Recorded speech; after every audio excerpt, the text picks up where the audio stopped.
एटावद् दशकम् एवं दावद् प्राकृत प्रक्षयान्ते ब्राह्मे कल्पे ह्यादिमे लप्तजन्मा ब्रह्मा भूयस्भक्तये सृष्टिं चक्रे पूर्वकल्पोपमानां सोऽयं सदुर्युगसहस्रमिदान्यहानि तावन्मिदास्सरजनिर्बहुशो निनाय निद्राद्यसौ त्वयि निलीय समस्परुष्टैर्नैमित्तिकप्रलयमाहुरदोऽस्य रात्रिम् अस्मातृसां पुनरहर्मुखकृद्यतुल्यां सृष्टिं करोत्यनुदिनं स भवत्प्रसादात् ब्राक्प्रग्मकल्पजनुषां सबरायुषां तु सुप्तप्रबोधनसमास्ति तदा विसृष्टिः पञ्चाशदप्तमधुना स्वभयोर्तरूपम् एकं परार्थमधिवृद्य हि मर्ददेशौ दद्रान्त्यरात्रिजनितान् कथयामि भूमन् पञ्चादिनावतरणे स भवद्विलासान् दिनावसाने दसरोजयोनिः सुक्षुब्धिकामस्त्वयि सन्निलील्ये जगन्ति सद्वज्जडरं समीयुः तदेदमेकार्णवमासविश्वम् तवैव वेशे पनिराजशेषे जलैकशेषे भुवनेस्मशेषे आनन्दसान्द्रानुभवस्वरूपः स्वयोगनिद्रा परिमुद्रितात्मा कालाख्यशक्तिं प्रलयावसाने प्रबोधयेद्यादि सदा किलादौ दया प्रसुप्तं परिसुप्तशक्तिं व्रजेन तत्र किल जीवदाम्ना चतुर्युगानां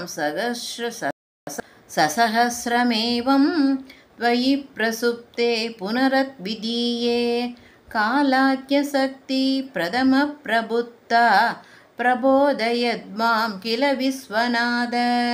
विबुध्यसत्त्वं जलगर्भसायिन्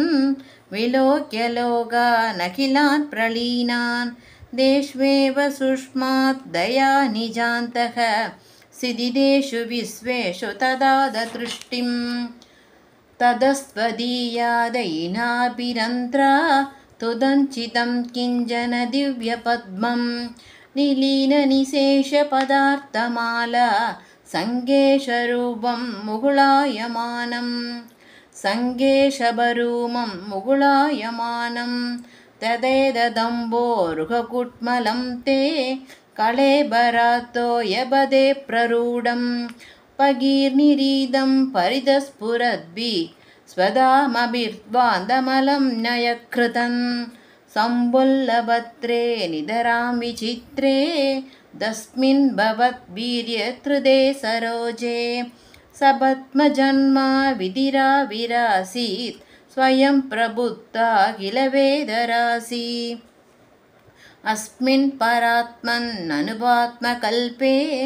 त्वमित्थमुक्ता पितपद्मयोनिः अनन्तभूमा मम रोगराशिं निरन्ति वातालयवासविष्णु अस्मिन् परात्मन्ननुपात्मकल्पे त्वमित्थमुक्ता पितपद्मयोनिः अनन्तभूमा मम रोगराशिं निरुद्धिवादालयवासविष्णु अस्मिन् परात्मन्ननुपात्मकल्पे त्वमित्थमुक्ता पितपद्मयोनिः अनन्तभूमा मम रोगराशिं निरुन्धिवादालयवासविष्णु कृष्ण कृष्ण कृष्ण हरे राम राम राम हरे हरे हरे कृष्ण कृष्ण कृष्ण कृष्ण हरे हरे।